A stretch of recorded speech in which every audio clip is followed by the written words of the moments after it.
SM Store, amanah dalam muamalah.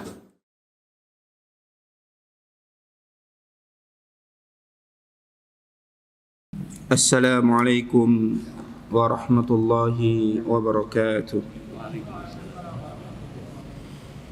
Innal hamdalillah nahmaduhu wa nasta'inuhu wa nastaghfiruh wa na'udzu billahi min shururi anfusina wa min sayyiati a'malina. Man yahdihillahu fala mudilla lahu wa man yudlil fala hadiya lahu. Wa asyhadu an la ilaha illallah wahdahu la syarika lah wa asyhadu anna Muhammadan abduhu wa rasuluhu la nabiyya wa la rasula ba'dahu. Qala Allah tabaraka wa ta'ala fi kitabih ya ayyuhalladzina amanu taqullaha haqqa tuqatih wa la tamutunna illa wa antum muslimun. Wa qala alaihi salatu wassalam فإن أصدق الحديث كتاب الله وخير الهدي هدي محمد صلى الله عليه وسلم وشر الأمور محدثاتها فإن كل محدثة بدعة وكل بدعة ضلالة وكل ضلالة في النار. Ma'asyiral muslimin wal muslimat, jamaah salat maghrib yang dimuliakan Allah Azza wa Jalla.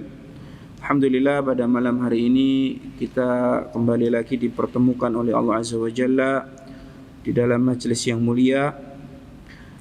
Dan pada kesempatan kali ini insyaallah kita akan membaca bab yang ke-10 dari kitab At-Tauhid yang ditulis oleh Al-Imam Al-Mujaddid Syekhul Islam Muhammad ibnu Abdul Wahhab. Bab yang akan kita baca adalah babu ma jaa fi dzabhi li ghairillahi. Bab tentang menyembelih untuk selain Allah Azza wa Jalla. Pada bab ini Syekhul Islam Muhammad ibnu Abdul Wahhab mendatangkan beberapa dalil. 2 ayat dari Al-Qur'anul Karim dan 2 hadis Nabi sallallahu alaihi wasallam. Adapun ayat yang beliau bawakan adalah firman Allah, "Qul inna salati wa nusuki wa mahyaya wa mamati lillahi rabbil alamin." Katakanlah wahai Muhammad, sesungguhnya salatku, sembelihanku dan hidupku serta matiku adalah milik Allah Rabbul Alamin. Beliau pun membawakan dalil dari Al-Quran di surat Al-Kautsar. Allah berfirman, "Fasholli li rabbika wanhar." Maka salatlah untuk Rabbmu serta sembelilah untuk Rabbmu. Adapun hadis yang beliau bawakan, hadis yang pertama adalah dari sahabat yang mulia Ali bin Abi Thalib radhiyallahu anhu. Hadis ini diriwayatkan oleh Al-Imam Muslim. Ali radhiyallahu anhu qala, Ali radhiyallahu anhu beliau berkata, haddatsani Rasulullah sallallahu alaihi wasallam bi arba'i kalimatin. Rasulullah sallallahu alaihi wasallam mengkhabarkan kepadaku 4 hal. Yang pertama adalah la'anallahu man dzabaha li ghairillahi. Allah melaknat orang yang menyembelih untuk selain Allah. Yang kedua adalah la'anallahu man la'ana walidayhi. Allah melaknat orang yang melaknat kedua orang tuanya. Yang ketiga adalah la'anallahu man awa muhditsan. Allah melaknat orang yang melindungi pelaku kejahatan, pelaku kemungkaran. Dalam riwayat yang lain ada yang dibaca muhdatsan. Jadi Allah melaknat orang yang melindungi bid'ah kalau dibaca muhdatsan. La'an yang keempat, la'anallahu man ghayyara manaral ardi. Allah melaknat orang-orang yang merubah patok-patok tanah atau patok-patok bumi, ya. Kemudian hadis yang kedua bersumber dari sahabat Tariq bin Syihab yang diriwayatkan oleh Al-Imam Ahmad di dalam Az-Zuhd dan dilemahkan oleh Syekh Al-Albani rahimahullah taala. Ya, sebagian ada yang melemahkan, sebagian ada yang berpandangan berbeda. Rasul sallallahu alaihi wasallam ya bersabda, "Dakhalal jannata rajulun fi dzubabin wa dakhalan nara rajulun fi dzubabin." Ada seorang laki-laki yang masuk surga disebabkan lalat, dan ada seorang laki-laki atau ada laki-laki lain yang masuk neraka disebabkan oleh lalat pula. Qalu, maka para sahabat bertanya kepada Nabi, "Wa kaifa dzalika ya Rasulullah?" Bagaimana itu bisa terjadi ya Rasulullah? Qala, maka Rasul mengatakan, "Marra rajulani ala qaumin lahum sanamun." Yaitu dua orang laki-laki melewati suatu kaum yang memiliki berhala. La yajuzuhu ahadun hatta yuqarriba lahu syai'an. Mereka tidak mengizinkan seorang pun melewati negeri mereka sampai dia berkorban kepada berhala tersebut dengan sesuatu. Faqalu li ahadihima, maka kaum tadi berkata kepada salah satu dari dua orang laki-laki tersebut, "Qarrib, berkorbanlah." Qala, maka laki-laki yang pertama mengatakan, "Laisa indi syai'un uqarribuhu." Aku tidak punya apa-apa yang bisa aku korbankan untuk berhalamu. Qalu lahu, maka kaum tadi berkata kepadanya, "Qarrib walau dzubaban." Berkorbanlah meskipun hanya dengan seekor lalat. Faqarraba dzubaban, maka dia pun berkorban kepada berhala tadi dengan seekor lalat. Fakhallu sabilahu, maka mereka pun membiarkan dia lewat. Fadakhalan nar, akan tetapi orang ini masuk ke dalam neraka. Wa qalu lil akhar, dan kemudian mereka berkata kepada laki-laki yang lain, ya, laki-laki satunya, "Qarrib, berkorbanlah." Faqala, maka laki-laki tadi, ya, laki-laki yang kedua ini mengatakan, "Ma kuntu liuqarriba li ahadin syai'an dunallahi azza wajal." Aku tidak akan pernah berkorban kepada sesuatu atau kepada seorang pun dari selain Allah azza wajalla, atau aku tidak akan berkorban kepada sesuatu apapun dari selain Allah azza wajalla. Fadarabu unuqahu, maka mereka pun memenggal kepalanya. Fadakhalal jannah, namun orang yang terakhir ini masuk ke dalam surga. Ini adalah dalil yang dibawakan oleh Syekh Muhammad bin Abdul Wahhab terkait bab tentang hukum menyembelih kepada atau berkorban kepada selain Allah azza wajalla. Adzabhu atau menyembelih di dalam bahasa Arab ada dua kata. Yang pertama adalah adzabhu dan yang kedua adalah an-nahru. Kalau diterjemahkan sama-sama artinya menyembelih. Tapi adzabhu itu adalah bentuk penyembelihan sebagaimana kita menyembelih sapi ataupun domba, yaitu binatang yang disembelih ditidurkan, ya, kemudian baru digerakkan pisau di leher hewan tadi.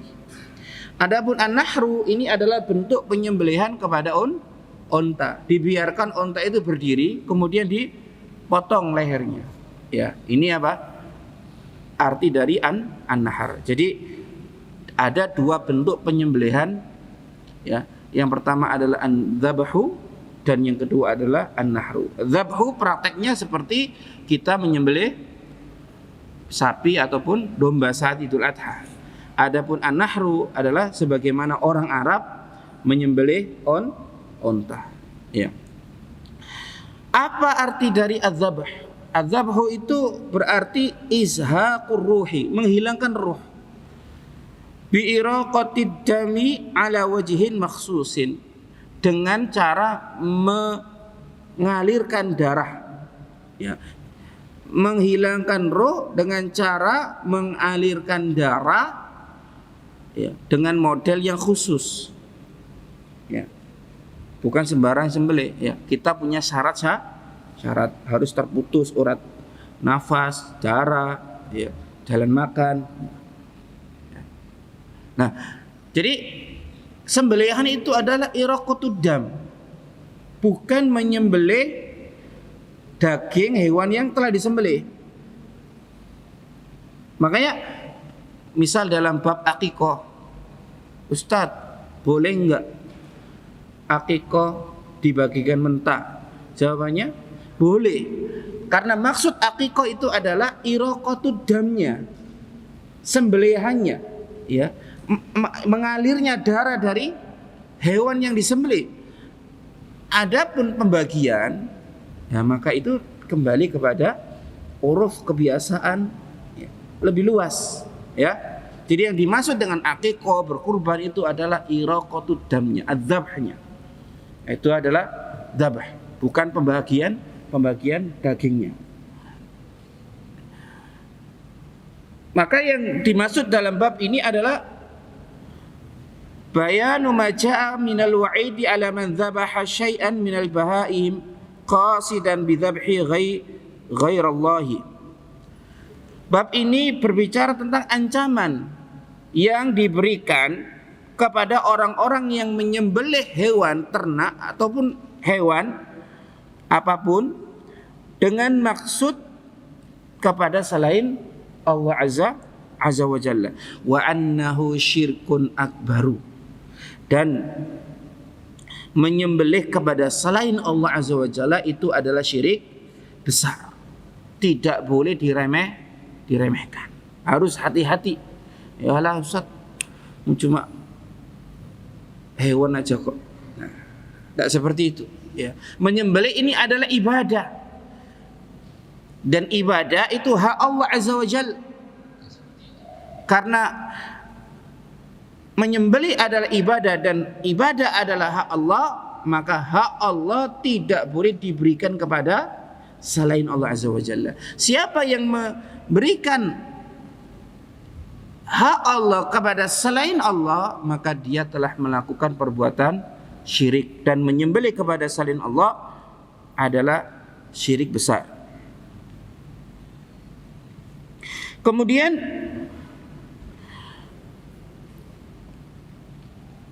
menyembelih itu adalah ibadah hati dan ibadah badan. Ya. Hati ini harus lillahi, ya. Ibadah badannya pun harus lillahi ta'ala. Dua-duanya harus untuk Allah azza wa jalla.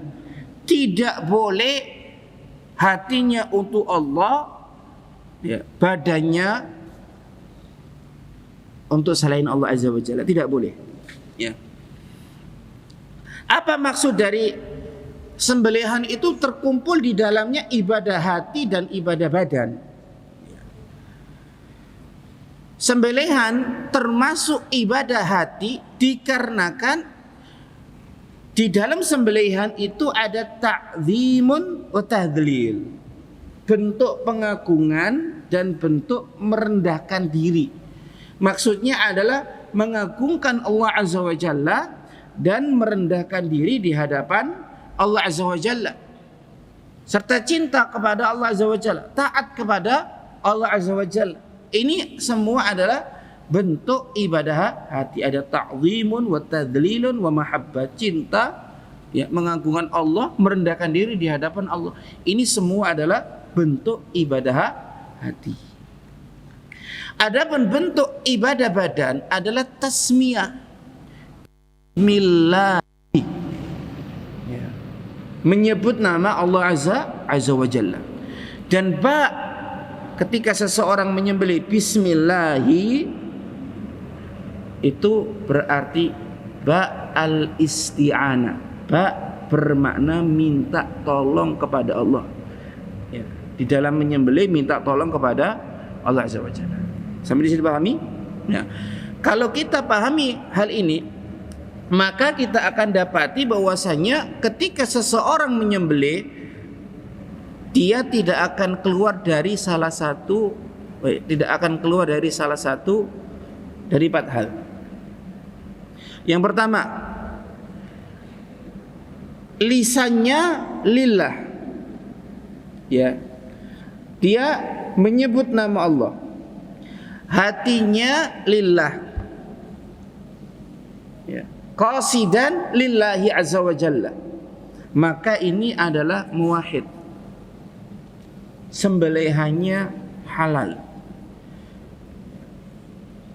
Sebelum menyembelih dia baca bismillah dan hatinya memang memperuntukkan sembelihan itu untuk Allah azza wa jalla, maka sembelihan ini adalah halal. Ini keadaan yang pertama. Keadaan yang kedua, lisanuhu li ghairillahi wa qasduhu li ghairillah. Ketika nyembelih tidak menyebut nama Allah, plus hatinya pun atau maksud penyembelihannya pun bukan untuk Allah azza wa jalla. Seperti seandainya ada orang bangun rumah ya, dengan nama jin penghuni tempat ini. Ini syirik dari dua sisi. Yang pertama adalah syirik dari rububiyah, yaitu ketika dia mengatakan bismil jin, dengan nama jin penghuni tempat ini ya, sing bau rekso. Syirik rububiyah di sini. Dia juga terjatuh pada syirik uluhiyah. Kenapa? Karena dia memaksudkan sembelihan itu untuk jin, maka sembelihan orang ini haram. Kemudian yang ketiga, dia menyembelih dengan menyebut nama Allah azza wa jalla, namun kos itu maksud dia menyembelih itu adalah untuk selain Allah. Maka dia terjatuh pada satu kesyirikan, yaitu syirik uluhiyah. Sembelihannya bagaimana? Halal atau haram? Haram. Ya. Haram. Keadaan yang terakhir adalah seseorang menyebut selain Allah. Iya. Iya benar ya. Dan hatinya kepada selain Allah. Ya, berarti dia jatuh dalam syirik rububiyah. Ya benar. Syirik uluhiyah ya, uluhiyah. Jadi lisannya menyebut selain Allah, tapi hatinya kepada Allah. Ya, saya ulangi lagi. Ya. Pertama, lisan dan hatinya lillah. Ini yang benar, muwahhid. Sembelihan yang demikian halal. Yang kedua, lisan dan hatinya li ghairillah. Ini berarti jatuh dalam kesyirikan rububiyah dan uluhiyah. Sembelihannya haram. Kemudian yang ketiga, lisannya lillah, hatinya li ghairillah. Ini jatuh pada syirik uluhiyah. Sembelihannya pun haram. Yang ketiga adalah lisannya, yang keempat adalah lisannya li ghairillah, hatinya lillah. Ya. Bismi syekh fulan, hatinya lillah tabian. Ini pun sembelihannya adalah haram karena dia melakukan syirik rububiyah di dalam penyembelihan. Paham? Ya. Jadi di dalam menyembelih ya, ada 4 keadaan. Kemudian dzakara ahlul ilmi anna dzabha lahu halatan. Ahlul ilmi menyebutkan bahwasannya menyembelih itu ada 2. Pertama, taqarruban wa ta'abbudan. Menyembelih karena tujuan apa? Mendekatkan diri dan ibadah. Jadi apa yang saya sebutkan tadi 4 ini termasuk bagian dari poin ini. Ya, menyembelih dengan maksud ibadah. Ya. Contohnya adalah dzabhun nusuk. Ya, sembelihan nusuk. bi an yataqarraba ila Allah bidzabhi ta'dhiman lahu, berupa seseorang menyembelih atau mendekatkan diri kepada Allah Ta'ala dengan cara menyembelih dengan maksud mengakukan Allah Ta'ala. Wa yadkhulu fihi al-udhiyah wal aqiqah wan nadar wal hadyu wa ghairuha wa huwa fihi ma'jur.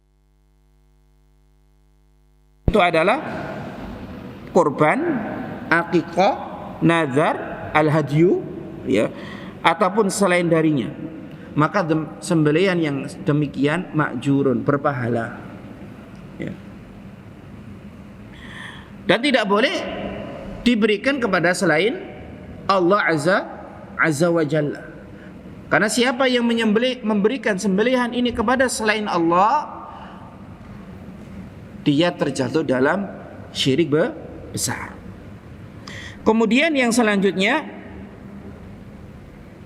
adzabhul al-bid'i, sembelihan bid'ah. Wa huwa an yadhbaha lillahi bimakanin yadhbahu atau yudhbahu fihi li ghairillahi. Dia menyembelih sembelihan karena Allah, tapi di tempat penyembelihan untuk selain Allah. Sayati bayanuhu fil babit al-ati.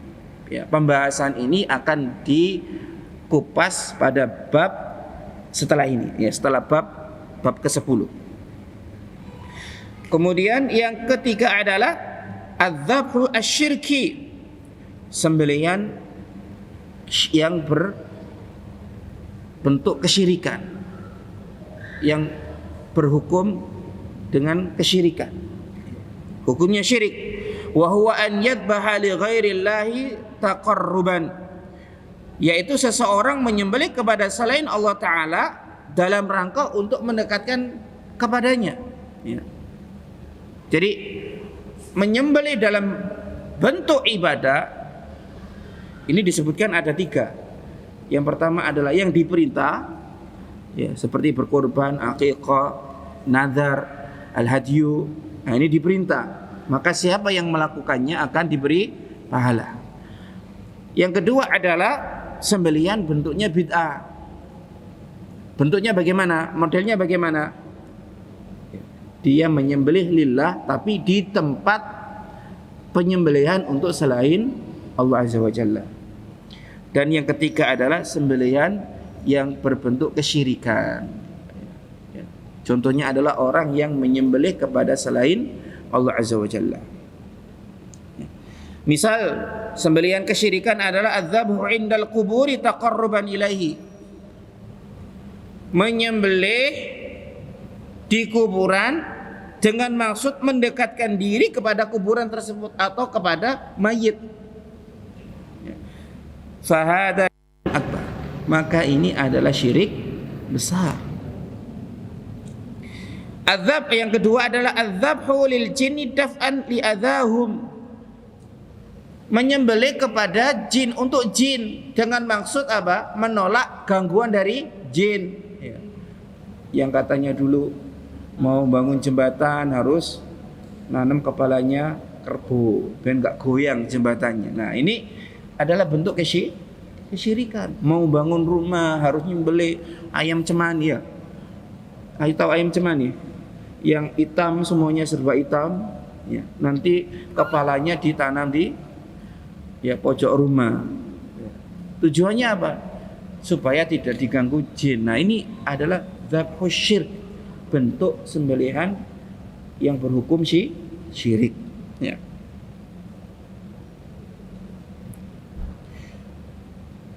Wal aqrabu annahu syirkun akbar, dan yang paling dekat sembelihan ini adalah berhukum syirik besar. Yang paling tepat, yang paling benar sembelihan yang demikian adalah hukumnya syirik besar. Li'anna dzabha ibadatun mustaqillatun, karena menyembelih adalah ibadah yang mustaqillah, ibadah yang berdiri sendiri. Famata ma surifat li ghairillahi sara dzalika syirkan akbar, maka ketika sembelihan itu dipalingkan, diberikan kepada selain Allah, jadilah sembelihan itu syirik besar. Contoh yang selanjutnya adalah jadi dari sembelihan kesyirikan, adzabhu lisyayatini kay yastakhdimahum, menyembelih kepada syaitan-syaitan atau jin-jin untuk atau dengan tujuan agar dibantu. Orang pengen sakti, ya, ditusuk pisau ngakak, ya, dibedil, ya, senyum, ya, pengen seperti itu, maka dia berkorban kepada syaitan. Atau pengen terbang supaya diangkat, ya, oleh jin-jin maupun syaitan-syaitan. Atau pengen tahu, ya, hal gaib misalnya, ya, padahal syaitan dan jin pun nggak tahu hal yang gaib. Akhirnya berkorban untuk mereka. Maka ini adalah sembelihan kesyirikan. Wa huwa syirkun akbar, dan juga termasuk syirik besar.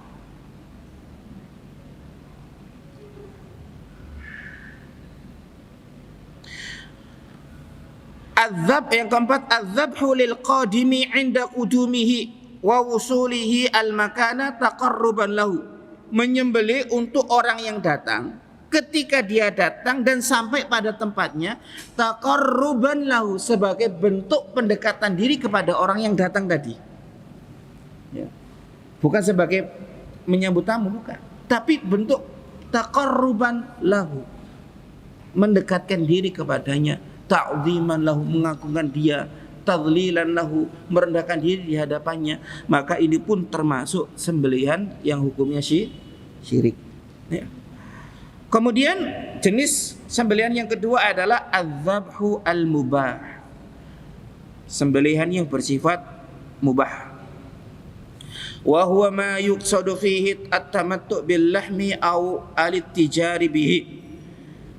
Sembelihan ini contohnya adalah sembelihan untuk dimanfaatkan dagingnya, dimakan, ya, ataupun al-ittijar bihi, ataupun untuk diperdagangkan, dijual. Tapi tetap harus apa? Membaca Bismillahirrahmanirrahim, Bismillah, ya, gitu. Ya. Namun maksudnya itu bukan untuk mengagungkan Allah. Maksudnya adalah untuk dimakan, maksudnya adalah untuk diperdagangkan, ya, gitu. Maka ini sembelihan yang mubah, halal untuk dimakan. Dengan catatan apa tadi? Bismillah, diawali dengan bismillah sebelum menggerakkan pisau. Ya. Kemudian masalah yang ketiga adalah hukmul akli minadz dzabihati allati dzubihat li ghairillahi. Hukum memakan hewan yang disembelih bukan untuk Allah, hewan yang disembelih kepada selain Allah. Apa hukumnya? La yajuzu, hukumnya tidak boleh, ya. Kalau kita tahu bahwasanya hewan tersebut ketika disembelih tidak menyebut nama Allah, sengaja tidak menyebut nama Allah, bahkan menyebut nama selain Allah, dan kita tahu hewan tersebut disembelih lillahi, untuk selain Allah, maka la yajuzu akluhu, enggak boleh dimakan. Li'annaha uhilla biha li ghairillahi, karena hewan tadi termasuk sembelihan yang bukan untuk Allah, namun untuk selain Allah Ta'ala. Dan Allah Azza wa Jalla telah berfirman, hurrimat alaikumul maitatu waddamu wa lahmul khinziri wa ma uhilla li ghairillahi bihi. Diharamkan atas kalian al-maitatu, bangkai, kecuali apa? Hewan air, yakni ikan ataupun jarod, belalang. Ini pengecualian, dan ini bentuk apa? Bentuk kemudahan Islam, bentuk kasih sayang Allah Azza wa Jalla. Ya, coba seandainya Bang, ya, ini anekdot saja. Kalau seandainya ikan itu harus disembelih, gimana teri? Teri. Ya, Gimana nyembelih teri itu gimana? Ya. Namun Islam agama yang mudah. Ya. Allah haramkan bangkai apa? Bangkai ikan dan bangkai belana. Selain itu tidak boleh. Yang dimaksud dengan bangkai itu apa? Hewan yang mati bukan ya karena sebab syar'i yaitu sembelih. Itu bangkai. Kalau berkumpul antara sebab syar'i dan tidak syar'i, maka hukumnya bagaimana? Halal atau haram? Haram. Karena asal hukum dari daging itu haram. Contoh penerapannya bagaimana? Ada seorang ke hutan, dia berburu burung, lihat ada burung merpati ya, tekuku tahu tekukungnya? Ya tekuku tahu? Ya. Kayak merpati tapi bentuknya coklat ya, tekuku ya, nggak tahu. Ya, di sini masih ada bang nggak ya? Tekuku misalnya. Sebelum nembak baca Bismillah kan? Bismillahirrahmanirrahim, tembak, terus kena, kemudian jatuh. Setelah ya dicek, kok ngambang. Ini mati karena tembakan atau karena tenggelam ini? Berkumpul lah antara ini mati karena tembakan atau mati karena tenggelam. Ya. Bagaimana kasusnya? Bagaimana hukumnya? Hukumnya haram, tidak boleh dimakan. Dikembalikan kepada hukum asal. Jelas? Nah. Jadi yang disebut dengan bangkai itu adalah hewan yang mati bukan dikarenakan sebab syar'i yaitu sembelihan. Wadam, darah tidak boleh dimakan. Dide itu tidak boleh dimakan. Ya didi ya. Sekarang saya lihat itu kalau pulang ke Sidoarjo itu hampir di pinggir jalan itu jual didi banyak. 5 tahun yang lalu tidak saya lihat. Ya. Sekarang banyak didi, tidak boleh. Darah itu haram hukumnya. Walahmul khinziri, dan daging babi itu pun tidak boleh. Ya. Babi itu tidak boleh dimakan. Ustadz, kan cacing pitanya sudah hilang. Meskipun cacing pitanya itu hilang, karena haramnya babi bukan karena ada cacing pitanya. Haramnya babi karena nas syar'i. Daging babi tidak boleh dimakan, haram. Tidak ada tawar-menawar lagi. Ada cerita, ada seorang Eropa tanya kepada salah seorang Muslim, kenapa Islam itu mengharamkan babi? Kenapa? Kemudian dijawab, semua hewan jika ada 2 jantan, 1 betina, maka yang jantan ini pasti rebutan betina. Tengkar dulu. Ayam jago, tengkar dulu. Baru yang menang bisa ya berkembang biak dengan betina. Kecuali babi. Babi itu ta'awun, tolong menolong, ya. Ya. Enggak tengkar, ta'awun. Ya. Enggak ada rasa cemburu. Makanya apa? Orang yang sering makan babi hilang rasa cemburunya. Hilang karena makanan itu pasti berpengaruh kepada tubuh seseorang. Gitu. Jadi daging babi itu haram. Ya, sudah tidak ada tawar-menawar. Entah itu diolah A, diolah B, dihilangkan cacing. Kalau itu daging babi haram. Ya, sekarang ada jual bakso babi di Wonokromo ini. Jangan sampai kita makan, haram itu hukumnya. Kemudian yang keempat adalah wa ma uhilla li ghairillahi bihi, dan apa saja yang disembelih kepada selain Allah Azza wa Jalla. Meskipun Ya, secara asal hewannya itu halal dimakan. Ayam halal dimakan atau tidak? Halal. Tapi kalau ayam disembelih untuk selain Allah, maka ayam ini berubah status hukumnya. Sembelihan ayam ini berubah status hukumnya menjadi haram. Kemudian Syekh Muhammad bin Abdul Wahhab rahimahullah ta'ala menyebutkan dua ayat dan dua hadis. Ayat yang pertama adalah firman Allah Ta'ala, Qul inna salati wa nusuki wa mahyaya wa mamati lillahi rabbil alamina la syarikalah.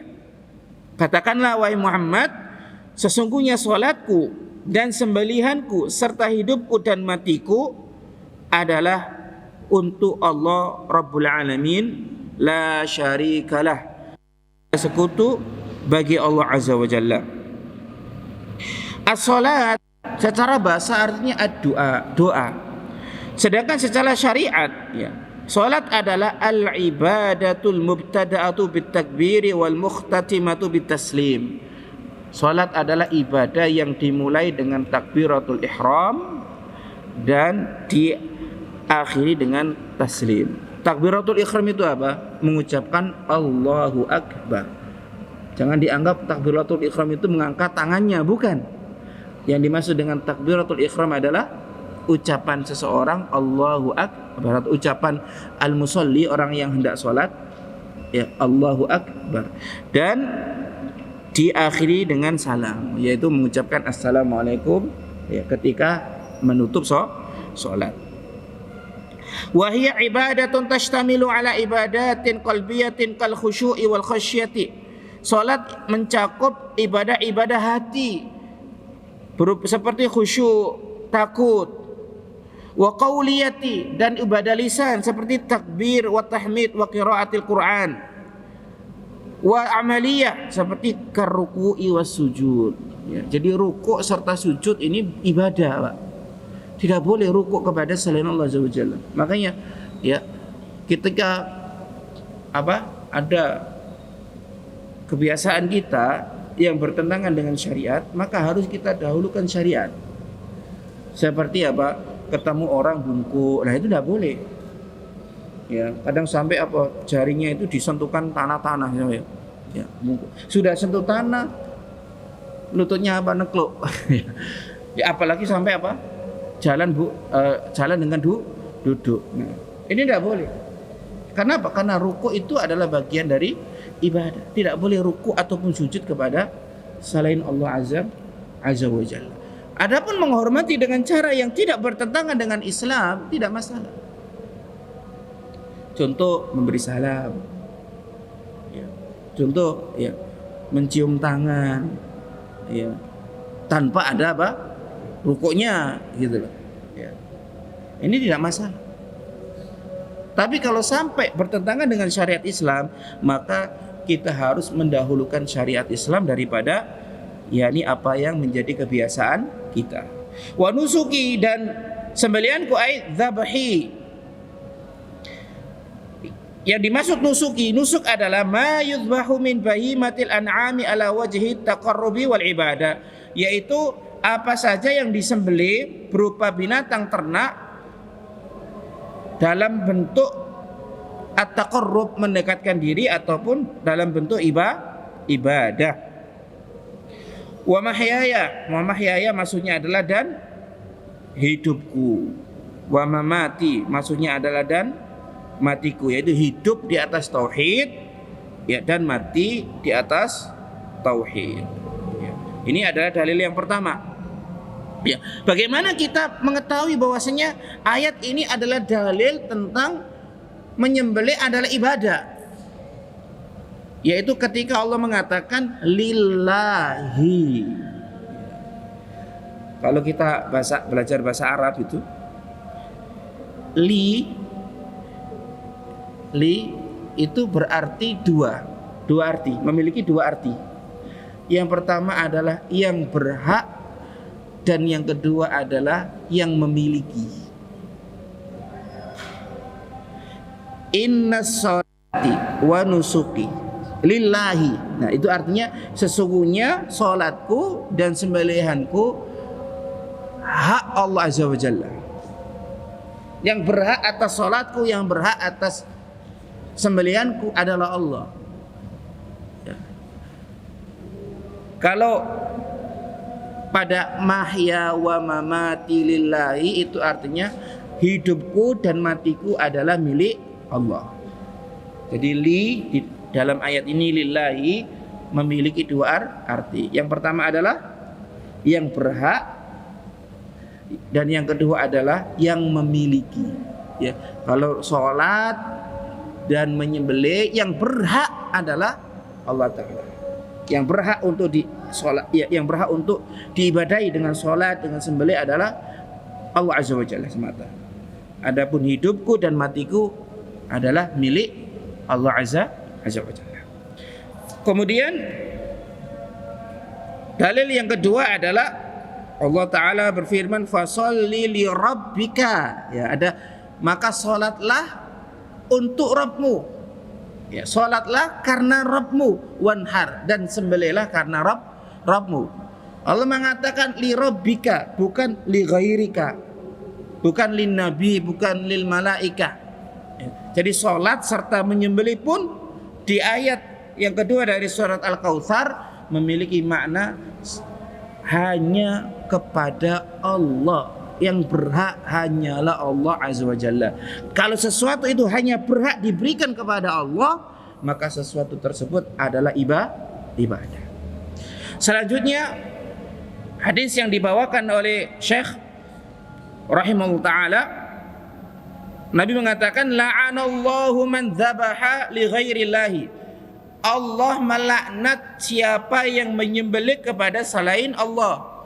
Di sini ya, diancam dengan laknat. Siapa orang yang menyembelih kepada selain Allah? Berarti orang yang menyembelih kepada selain Allah mal'unun, terlaknat. Yang menyembelih kepada selain Allah terlaknat, dilaknat. Dan sebagaimana yang diterangkan para ulama bahwa dosa-dosa yang diancam dengan laknat dikategorikan sebagai dosa besar, bukan dosa kecil. Kemudian yang kedua, orang yang dilaknat yang kedua adalah la'anallahu man la'ana walidayhi. Allah melaknat seseorang yang melaknat kedua orang tuanya. Melaknat kedua orang tua ada dua model, dua keadaan. Yang pertama adalah mubasyaratan, la'anahuma wa sabbahuma, langsung melaknat keduanya atau mencelah keduanya. Ya. Bapaknya dibilangin gendeng, stres, ya. Alhamdulillah. Ibunya dipanggil dengan gendeng, stres misalnya.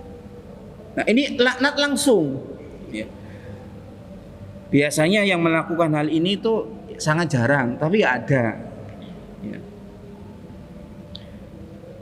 Hal ini terlarang karena Allah berfirman, "Fala taqul lahuma uff." Jangan sampai kalian mengatakan kepada kedua orang tua kalian uff, ah. Yang mengatakan ah saja tidak boleh, apalagi mencela, melaknat. Ada dulu. Sudah ya? Atau ada dulu? Ada dulu.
Taib.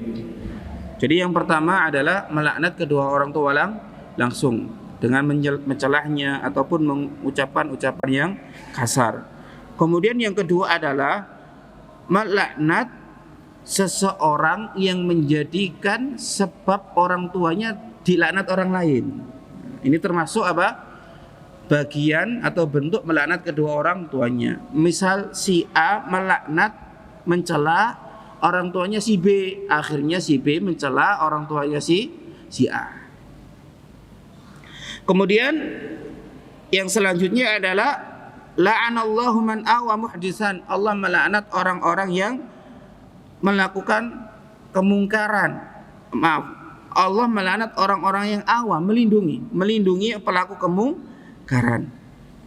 Ya. Baik kemungkaran dalam agama maupun kemungkaran dalam urusan masyarakat.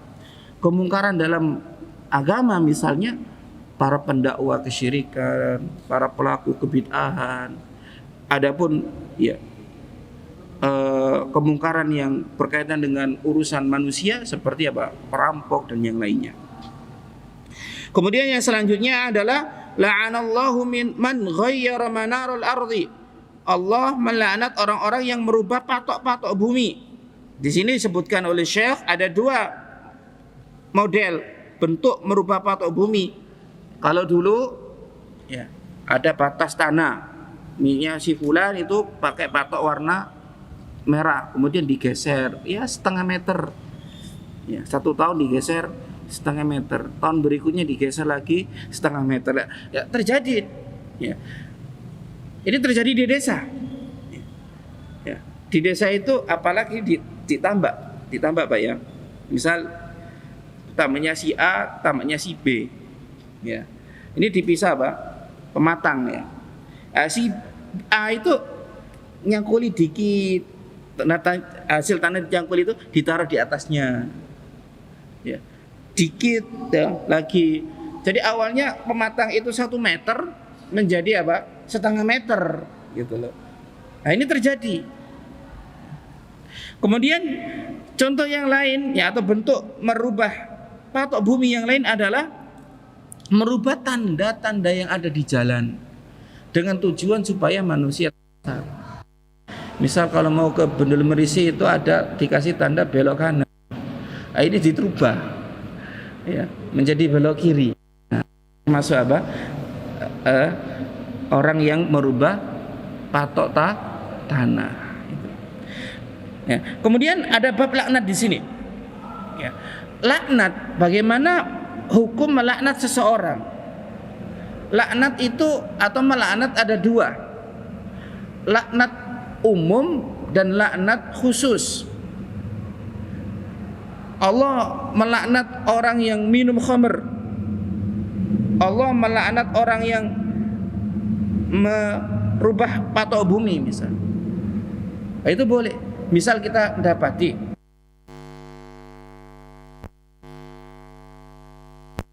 dia mencaci maki orang tuanya. Kita mengatakan Allah melaknat orang-orang yang mencaci maki atau melaknat keduanya. Boleh atau tidak? Boleh. Ya. Tapi kalau laknat khusus, ya, itu kebanyakan oleh para ulama tidak membolehkannya. Falladhi alaihi aktsarul ulama. Maka pendapat yang dipegang kebanyakan para ulama waqtarahu Ibnu Taimiyah, pegang oleh Ibnu Taimiyah, annahu la yajuzu la'nul fasiqil muayyan, tidak boleh melaknat pelaku fasik yang sudah ditakyin. Misal Pak Ijo tadi, kita lihat Pak Ijo mencaci maki orang tuanya, Pak Ijo la'anahullah, ya. Itu tidak boleh. Itu karena apa? Laknat muayyan. Tapi kalau laknatnya adalah bersifat umum sifatnya, maka diperbolehkan. Nah, apa dalil tidak boleh melaknat ta'yin? Dalilnya adalah karena Nabi sallallahu alaihi wasallam la'ana syaribal khamri. Nabi melaknat peminum khamr. Walamma utiya bi ahadi sahabat yashrabul khamra. Namun ketika Nabi didatangkan dengan satu sahabat yang meminum khamr, qala rajulun minas sahabati, ya, ada sahabat Nabi yang lain mengatakan, Allahumma al'anhu ma aktsara ma yu'ta bihi. Ya Allah, laknatlah dia atas apa yang dia lakukan selama ini. Ya Allah, laknatnya dia, ya. Qala Nabi sallallahu alaihi wasallam, maka Nabi mengatakan la tal'anuhu, jangan kalian melaknat dia, padahal dia itu peminum khamr dan Rasul melaknat peminum khamr. Ini dalil bahwasanya tidak boleh melaknat ta'yin. Adapun laknat bersifat umum, maka itu hukumnya boleh, ya. Dalil yang terakhir yaitu apa? Kisah seseorang yang berkorban dengan dzubab, lalat. Nah, ini hendaknya kita perhatikan. Apa sih atau seberapa sih harga lalat? Gak ada harganya. Gak ada. Ada nggak ya yang pernah ketemu orang dijual lalat? Insya Allah nggak ada, ya. Ada pun ya sangat sedikit yang jual dan yang beli pun sangat sedikit, hanya orang-orang yang mungkin ya punya kepentingan. Tapi secara asal lalat ya, binatang yang berkeliaran bebas. Ya. Orang ini berkorban dengan sesuatu yang remeh, lalat kepada selain Allah, yaitu berhala. Dia dikatakan apa? Masuk ke dalam neraka. Nah, bagaimana keadaan orang-orang yang berkorban dengan yang lebih dari lalat? Berkorban sapi, berkorban kambing, berkorban unta kepada selain Allah Ta'ala, kepada kuburan, kepada wali yang mati. Nah, maka ini adalah bentuk kemungkaran yang sangat besar dan sekali lagi merupakan bentuk kesyirikan besar. Kita mohon kepada Allah Azza wa Jalla, semoga Allah Ta'ala menjaga kita semua dari perbuatan kesyirikan, baik yang besar maupun yang kecil. Demikian yang bisa disampaikan. Semoga apa yang kita bahas kali ini bermanfaat bagi kami pribadi secara khususnya dan bagi kaum muslimin secara umumnya. Apabila ada yang salah, maka itu datangnya dari kami pribadi, dan apabila ada kebenaran ataupun manfaat, maka sesungguhnya itu semua adalah datangnya dari Allah Azza wa Jalla. Allahumma wa bihamdika asyhadu an la ilaha illa anta astaghfiruka wa atubu ilaik. Assalamualaikum warahmatullahi wabarakatuh.